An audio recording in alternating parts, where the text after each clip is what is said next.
seja bem-vindo ao Univasf Debate. A educação à distância está crescendo cada vez mais em todo o Brasil, tanto nas universidades particulares quanto públicas. Com horários e turnos flexíveis, esta é uma alternativa prática para que as pessoas adquiram conhecimento e conquistem o tão sonhado diploma. De acordo com a Associação Brasileira de Educação à Distância, em 2011, 5 mil estudantes faziam parte desta forma de ensino. Em 2013, este número já era de cerca de 3 milhões e 500 mil alunos. Atualmente, a EAD já corresponde a quase 15 das vagas de ensino à distância no país. Aqui na região, a Univasf é uma das instituições de ensino que oferecem cursos à distância. Ao todo, são 9, 7 especializações e 2 graduações, distribuídas em 38 polos. Desde a implantação do primeiro curso em 2012, cerca de 3.500 alunos se formaram estudando através dessa modalidade de ensino. Para detalhar sobre esse crescimento da educação na região, nós vamos conversar com os professores Ricardo Duarte, coordenador da Secretaria de Educação à Distância da Univasf, a SEAD, e Rosângela Gonçalves Cunha, ela é coordenadora do Polo da Universidade Aberta do Brasil, em Juazeiro, na Bahia. Muito obrigado pela presença de vocês aqui no nosso Univasf Debate. Para começar, vou perguntar à professora Rosângela como é que funciona o trabalho da UAB em Juazeiro. João, a UAB em Juazeiro funciona através de um polo de apoio presencial. Nós temos uma estrutura física, um espaço de acomodação dos encontros presenciais das universidades que ofertam cursos lá.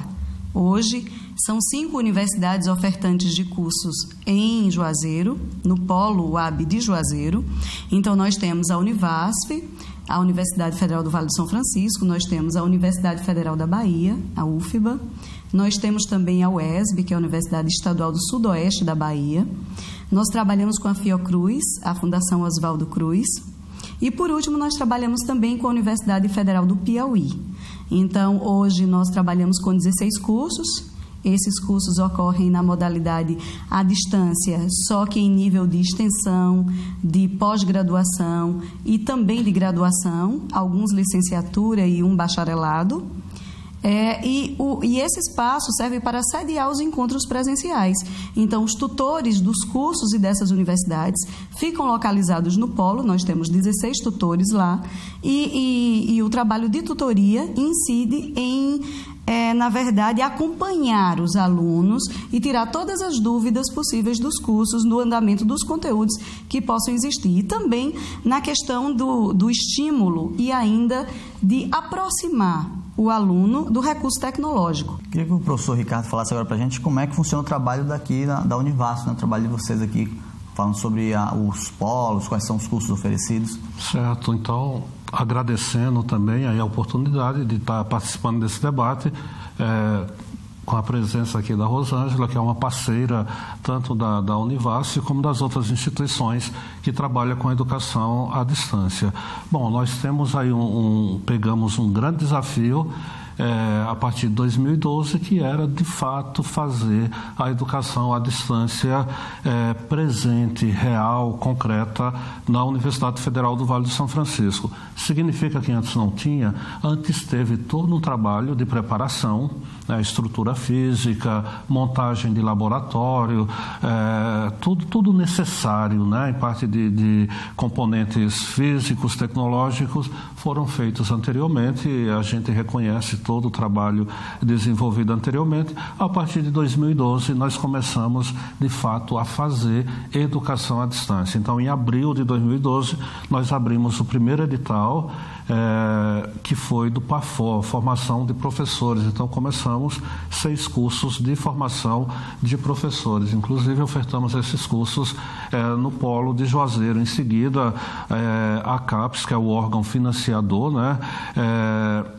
abriu um novo edital e nos proporcionou também o curso de administração pública, as especializações do PENAP, que é um grande Programa Nacional de Formação em Administração Pública, que é composto pelo esse bacharelado em Administração Pública, e mais 3 especializações: Gestão Pública Municipal e Gestão em Saúde. Bom, a partir de 2012 começou essa loucura de selecionar tutores, capacitar tutores, abrir edital, ou seja, a funcionar na Universidade Federal do Vale do São Francisco, educação à distância. E aí você poderia me perguntar qual foi a receita adotada. De fato, esse é um grande desafio. Você não tem, outras instituições têm o seu know-how, mas pertence a elas. Cada instituição tem que fazer o seu caminho. E nesse fazer o caminho, os polos são imprescindíveis, são grandes parceiros, porque eles vão nos dizendo onde acertamos, onde erramos, o que fazer, como melhorar. E, claro, é necessário você ter abertura para ouvir isso. Bom, a partir de 2012 começamos, além desse bacharelado, um bacharelado é um curso de graduação, né, no caso desse, de administração pública, 4 anos. As especializações são cursos mais curtos, 18 meses, e aí depois, no ano seguinte, conseguimos aprovar mais alguns cursos de especialização, de maneira que hoje nós temos ao total aprovados 4 cursos de graduação, 2 já em funcionamento, que é pedagogia e administração pública, e temos mais 2 prontos para começar, que é a educação física, né, que vai ser um grande desafio para nós, fazer educação física nessa modalidade. Outras instituições já fazem, então nós vamos ver, vamos ter que fazer também, e ciências biológicas. E além dos 7 cursos de especializações, nós temos também 2 cursos que a gente chama de extensão, que são cursos de curta duração. Então, nós temos um curso de formação de conselheiros municipais. Esse curso nós temos na Bahia, em Pernambuco e no Piauí, nos 3 estados conseguimos levar esse curso, e também um curso de escolas sustentáveis ligado à questão do meio ambiente. Depois dessas informações que a gente teve agora, eu queria entrar basicamente na questão do tema da discussão mesmo, que seria o seguinte: a primeira pergunta que eu vou fazer agora, que eu acho interessante, que a gente sempre leva esse questionamento. Esse ensino à distância, ele garante uma boa formação acadêmica? Há muito preconceito ainda. Fala um pouquinho sobre isso. Sim, de fato, eu compreendo que o preconceito ainda existe. Agora, esse preconceito é muito peculiar a quem desconhece as experiências exitosas de educação à distância. Então, as provas, nós temos hoje o ENAD, o exame que é reconhecido oficialmente como o exame que mede as competências de quem termina o ensino superior, e no ENAD já existe a comprovação de que os alunos de educação à distância estão tendo resultados superiores do que os alunos do ensino presencial. Então, algumas características que inclusive são teóricas, educacionais e que fundamentam a EAD, respaldam a gente dizer que o aluno de educação à distância é um aluno mais autônomo, é o aluno que aprende a aprender e que, por isso, geralmente, aquele que se dá bem em EAD é aquele que consegue se dar bem na vida, porque ele tem mais autonomia para se resolver, ele é mais disciplinado, ele se organiza melhor com relação à distribuição do tempo de estudo, de dedicação, enfim, ele coloca como meta o curso e consegue ir até o fim. Então, o que acontece? Com relação ao que há com preconceito, o nosso entendimento é de que as pessoas que desconhecem infelizmente, fazem comentários que levam a não credibilizar a educação à distância. Na verdade, do mesmo modo que existem instituições que não oferecem cursos na modalidade à distância com qualidade, existe também instituições que na modalidade de ensino presencial não oferecem educação de qualidade. Então, na verdade, não é na modalidade que está ou não a qualidade, né? Na verdade, está nas instituições que trabalham com isso. Então, como a gente nesse momento está se detendo a educação à distância em nível de serviço público, aí a gente tem uma coisa importante a acrescentar. Os cursos de nível público, os cursos de educação à distância que são ofertados por instituições públicas, eles têm exatamente os mesmos critérios que os cursos dos presenciais. Então, a universidade que não estiver bem de modo presencial, certamente exigente poderá ter problemas com a qualidade do que é em nível público, porque o quadro de professores é o mesmo, a seriedade com que se tem a educação, a oferta do serviço de educação em si, independente de ser presencial ou na modalidade à distância, não se altera. E quem mede isso, quem fiscaliza, há um órgão fiscalizador, que é a CAPES, é do conhecimento de todos, então ele é um órgão extremamente exigente, não é? Então, quando a gente tem uma instituição séria, independente de ser presencial ou à distância, a educação é ofertada com qualidade. Hoje, a gente falando sobre o preconceito, já foi bem pior. Hoje as pessoas já têm mais conhecimento e tem mudado um pouco essa visão. Mas o ensino à distância não começa aqui, né? Há um histórico, a gente liga muito às novas tecnologias. O amigo que nos acompanha vai ficar surpreso em saber que muitos teóricos colocam, por exemplo, que a primeira forma de educação à distância foram as chamadas cartas paulinas, aquelas cartas que São Paulo, apóstolo, escrevia, que até hoje quem vai à missa, quem vai ao culto, escuta lá a leitura da carta de São Paulo aos romanos, aos gálatas, aos filipenses. Paulo, longe, mandava aquelas cartas com orientações para as comunidades cristãs e até hoje são lidas, né? Então essa foi uma das primeiras formas de educação à distância. Depois a gente tem aí a educação à distância via correio. Por exemplo, Ford, um dos pais da administração, engenheiro, ele se formou em engenharia à distância nos anos 20, minha gente, do século passado. E a gente hoje tem preconceito. Um dos pais da administração fez engenharia nos Estados Unidos, na metodologia à distância. E naquela época não tinha ainda computador, não tinha ainda informática, recebia os módulos e fazia as provas. Então, o advento, né, das novas tecnologias, o computador e, de maneira especial, a internet, causou uma revolução muito grande, porque permite, no seu tablet, no seu celular, no notebook, no computador da sua casa, no computador do polo, você ter acesso ao material didático, fazer algumas atividades, fazer provas presenciais no polo. Então, a história, a educação à distância, ela tem 2000 anos, né? 2000 anos aí de existência. Quem de nós não conhece, o amigo que está nos assistindo, os famosos cursos à distância do Instituto Universal Brasileiro? Até hoje você vai no correio, você encontra o catálogozinho dos cursos. Quantas pessoas não consertam rádio, não fizeram o curso de corte e costura, de violão, etc., através do Instituto Universal Brasileiro há 50 anos, há 60 anos.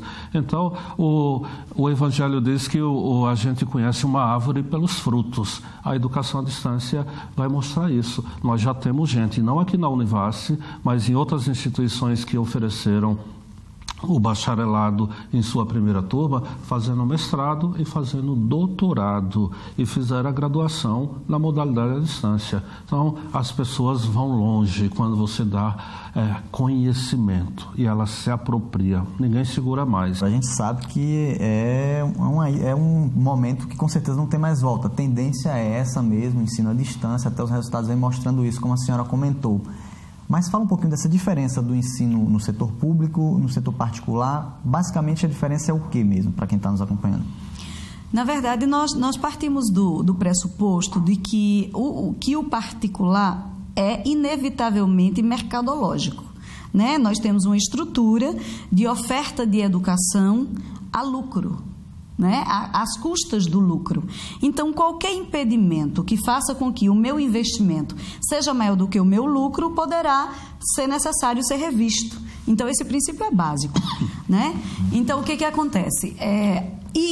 Por mera coincidência ou não, a educação à distância começou a crescer muito mais nesse âmbito, porque essas empresas foram instauradas nos espaços de menor acesso à instituição de ensino superior, por exemplo. É tanto que, se hoje a gente vai a pequenas cidades, tudo que a gente pode encontrar nessas pequenas cidades são universidades menores que oferecem cursos à distância, que, inclusive, às vezes, alguns são reconhecidos e outros não, pelo Ministério da Educação. Isso é um risco que compromete, não é? Então, o que ocorre? Tudo começa, o que nos faz suspeitar, eu não tenho nenhuma experiência na oferta de educação à distância em nível privado, mas o que nos faz crer é que a flexibilização exacerbada, a exemplo do processo de seleção, por exemplo, nos começa a suspeitar de como as coisas caminham, né? Por exemplo, é necessário que exista um meio de seleção para que o aluno entre. Hoje, o que a lei diz é que a exigência básica de um exame vestibular é a prova de redação. Então, algumas faculdades, alguns espaços desses privados, quando optam, é por uma redação, né? Esse é um meio de acesso. E, na verdade, é para se atender ao que é determinado pela lei, não necessariamente para selecionar. A ponto de você ficar com... A gente tem conhecimento de relatos de alunos que ficam com notas inferiores a 5, por exemplo, que ainda assim entram com a proposta de refazer esse texto ao final do curso e recompor a nota. Então, não se seleciona efetivamente. Atende-se a um pressuposto que é determinado. Então, não há essa seleção. O que é diferente nas instituições públicas. Independente de que curso seja, é necessário que, como é público e aberto, é por isso que é a universidade aberta do Brasil. Essa abertura é especialmente com relação aos acessos, não é? Então, o que ocorre? Há seleções, porque, de fato, a demanda é muito maior do que as vagas que se existe. É necessário que exista uma quantidade de vagas, porque, enfim, para o gerenciamento disso, a gente tem que precisar esse valor numérico. Então, o que ocorre? Há uma seleção pública, às vezes é vestibular, né, o vestibular tradicional, específico para isso. Às vezes é resgate de notas do Enem. Por exemplo, nós temos algumas experiências. A Univasf fez vestibular específico para o ingresso no curso de bacharelado em administração pública, né? A UFBA, que oferta o curso de licenciatura em matemática no Polo Juazeiro, fez um resgate a partir da nota do Enem. Então, você se inscreve, então, a partir dos seus dados, a instituição, a UFBA, entra em contato com o SEMPEC, lá eles resgatam suas notas e aí você passa a fazer parte do processo de seleção a partir das notas que você tirou no último Enem realizado, né? Então, esse é um outro meio de acesso. A UFPI, a Universidade Federal do Piauí, faz processo vestibular também, com redação, prova de português, prova de matemática, todos os conteúdos lá, tudo realizado pela Compese, essa instituição séria que realiza concursos em todo o país, enfim. Então, esse meio de acesso já sinaliza um pouco para a gente como que isso ocorre. É o nosso nome, né, que está em jogo, né? Então, os professores são muito rigorosos. Eu já ouvi, João, um aluno nosso, vários alunos nossos do bacharelado dizer: professor, a gente tem aqui, o que eu tenho aqui em um mês eu não tive na instituição A, B, em um semestre, em um ano. A gente vai ouvir agora a opinião das pessoas nas ruas, o que é que elas acham do ensino à distância, qual é a opinião delas sobre a EAD. No meu ponto de vista, pelo menos na faculdade que eu faço faculdade à distância. E lógico que durante o período é curto, é pouco tempo para você ver muita coisa. A gente foca uma base e vê, tipo assim, o necessário. Lógico que a gente não vê tudo que deveria e também não tem aquela... pelo menos a minha, eu acho puxado. É um ensino de qualidade, então é relativo entre pessoas. A minha é um pouco puxada, mas poderia ser melhor, entendeu? Poderia melhorar um pouco mais. Eu acho... até que dá mais oportunidade àquelas pessoas que têm dificuldade de fazer a faculdade assim, normal, né? Assim, mas eu acho muito positivo, entendeu? Eu acho que é muito importante que continue com essa atividade, né? Como eu fiz pós à distância, fica faltando algo, porque você se enrola mais do que você estuda, porque a prova você faz pela internet, então você, querendo ou não, pode pesquisar na hora que está fazendo a prova, não é... Você não tem o mesmo aprendizado que a presencial. Todas as pessoas que fazem algum curso à distância que eu conheço dizem que é muito sério por questão de ter muito material para ler e ter que dar conta dessa demanda rápido, porque tem as provas para responder e tudo, e aí acaba sendo obrigado a estudar. Mas estudar não é só ler material, né?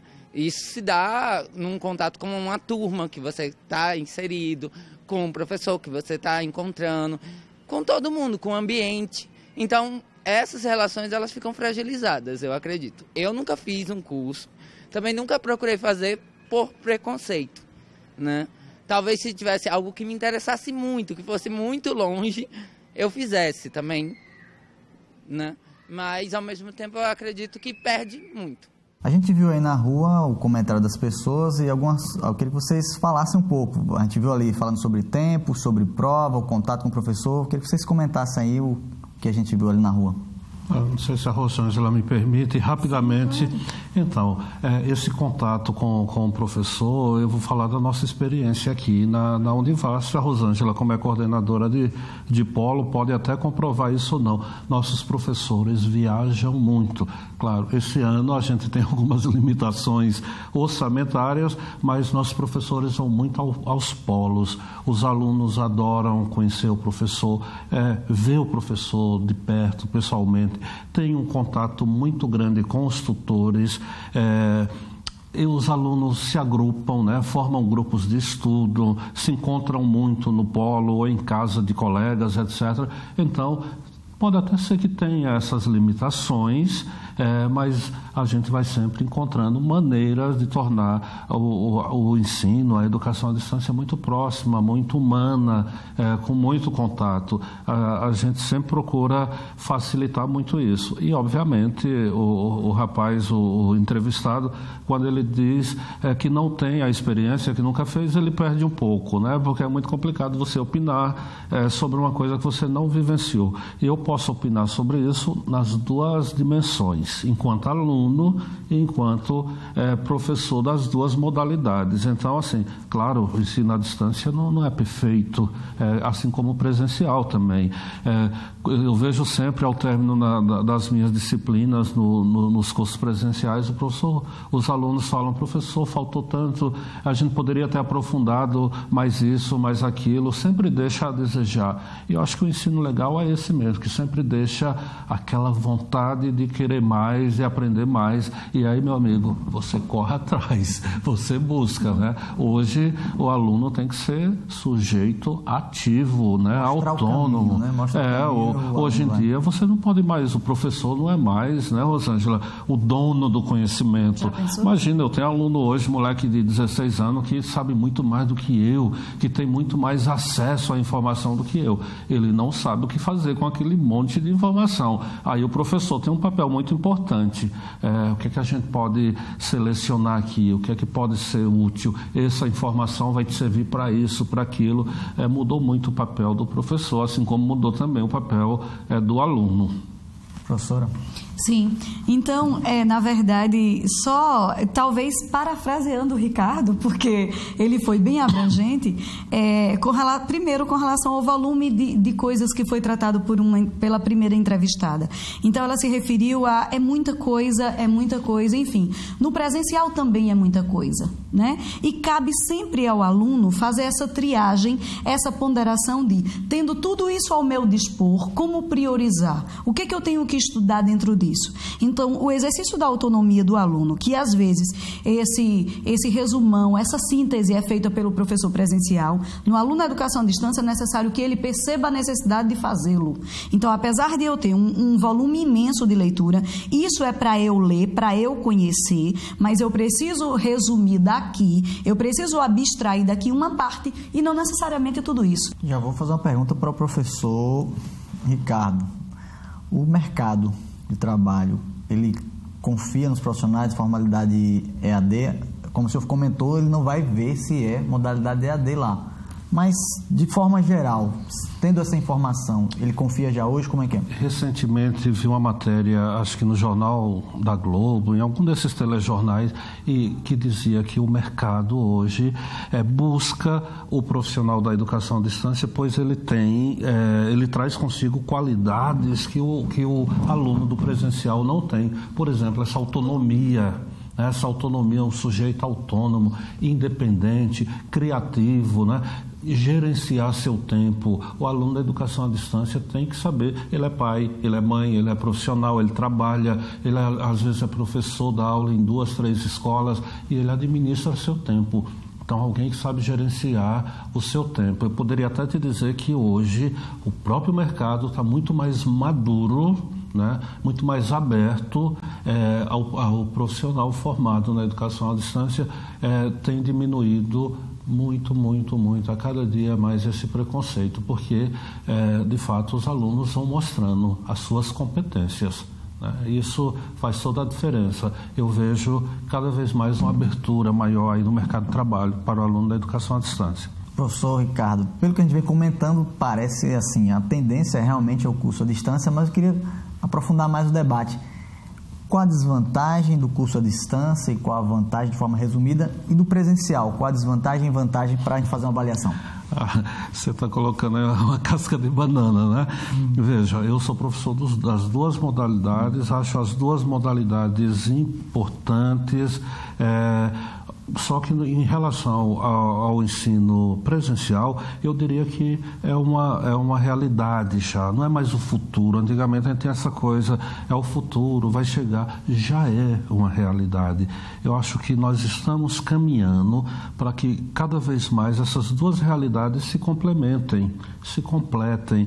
Então, por exemplo, é possível hoje nos cursos presenciais, desde que tenha a previsão no projeto político-pedagógico desse curso, que é o documento que rege o curso, que os professores possam ofertar até 20% de todo o curso presencial na modalidade à distância. Já é como que o MEC, a legislação, olha, vai ensaiando, né? Isso por uma implicância social. Social, vai ensaiando 20%, poderia ser 30%, poderia ser 50%. Cada vez mais, João, as pessoas tendem a trabalhar longe, a se ocupar, a ter 2, 3 empregos para conseguir bancar a sua vida, né? Pagar suas contas. Às vezes você mora em Petrolina, trabalha em Juazeiro, de segunda a quinta, e em Oricuri, sexta, sábado e domingo, e aí é impossível você frequentar o ensino presencial com toda aquela rigidez dos 75% de presença. Por exemplo,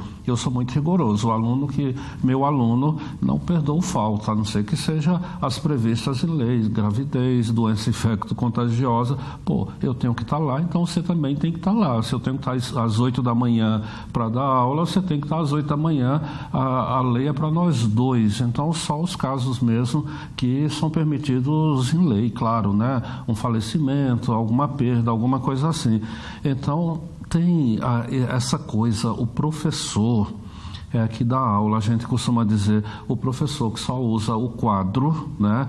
O cuspe e o giz, o cara que só dá aula e anota, esse cara está com os dias contados, esse professor, ele não tem mais 10 anos de vida útil, não dá mais para ser professor só no cuspe giz. Assim como também o professor da modalidade à distância, ele vai ter que criar momentos de atividades presenciais, momentos de encontro, de avaliação, de contato, vai buscar o chat, a videoaula, para ter uma presença maior, mesmo que essa presença seja na tela, mas acho que as duas coisas vão ter que caminhar junto. E o futuro a Deus pertence, né? Eu tenho 10 anos aí para aposentar, eu não sei como que vai ser. Fica aí para os mais jovens resolverem isso. Professora, a pergunta que eu faço para a senhora seria semelhante também, mas vou mais além. A senhora acredita que há cursos que não podem de forma alguma ser à distância, ou é só uma questão de tempo para eles se adaptarem a essa realidade também? Eu não consigo enxergar esse limite, exatamente porque está tudo imitando tanto as coisas, no sentido de estar sendo feito de modo que... Eu me lembro de ter visto uma reportagem outro dia que era exatamente sobre um teste numa universidade nos Estados Unidos de um curso de medicina na modalidade à distância. Então, os alunos experienciavam tudo, inclusive o que eu vi foi um vídeo, e nesse vídeo existia aquele boneco inflado simbolizando o corpo humano, como a matéria de corpo humano, e estava no momento da prática. Então, na na aula prática, os meninos iam fazer aquilo que tinha sido visto na parte teórica na modalidade à distância. Então, eles tinham um momento que eram de educação à distância e momentos presenciais. E nesse momento do presencial, o relato do professor era baseado em observe o desenvolvimento do aluno à distância e do aluno do presencial no momento da atividade prática. O aluno orientado na modalidade à distância, que chegou para fazer a localização dos órgãos no corpo humano, ele sabia exatamente, então foi feito um teste, e esse foi um vídeo que circulou no país. Então, foi feito um teste e ele sabia identificar exatamente onde ficava cada órgão, mesmo quando o corpo estava vedado, não é? O aluno do presencial chegou para fazer a mesma identificação e não conseguiu localizar os órgãos onde estava, exatamente porque a orientação pode ter sido dada no momento que ele estava disperso, ou enfim. O fato é que, nesse momento, eu me lembro com clareza, foram 7 alunos. Desses 7, 3 eram de AD e os 3 de AD acertaram. Do presencial, 2 acertaram e 2 não. Então, a observação era em torno disso e também da novidade, da possibilidade de um curso de medicina ocorrer na modalidade à distância. Então, medicina para mim é um exemplo porque foi a reportagem que eu vi. Agora, eu estou pensando que as coisas caminham para aqueles cursos que a gente acha que são mais manuais, que são mais operacionais e que é necessário aprender a fazer. Eu acho que os dias estão contados no sentido de haver um recurso tecnológico que possa fazer essa simulação tão próxima, de modo que essa realidade seja possível, seja real. Ou seja, tecnologia não tem limite nem na educação. Nem na educação. Não tem o limite da tecnologia. A falta desse limite, benéfica desse limite, é social. E a educação é uma parte dentro da sociedade. Então, é muito tranquilo para que as coisas se estabeleçam e se encaminhem para esse ângulo. E exatamente como o professor Ricardo falou, o professor que não fizer essa adesão, a escola, a instituição que não aderir, o uso pedagógico da tecnologia é que vai ficar obsoleta e aí as coisas ficarão bem diferenciadas e cada vez mais distantes para o espaço que não fizer a adesão. Agora, o foco é sempre na pessoa, viu? Nunca Isso. A tecnologia não é a salvação. Sim. Ela por si só não resolve nada. Gente e tecnologia, essas duas coisas caminhando junto. Isso, porque é o uso pedagógico da tecnologia.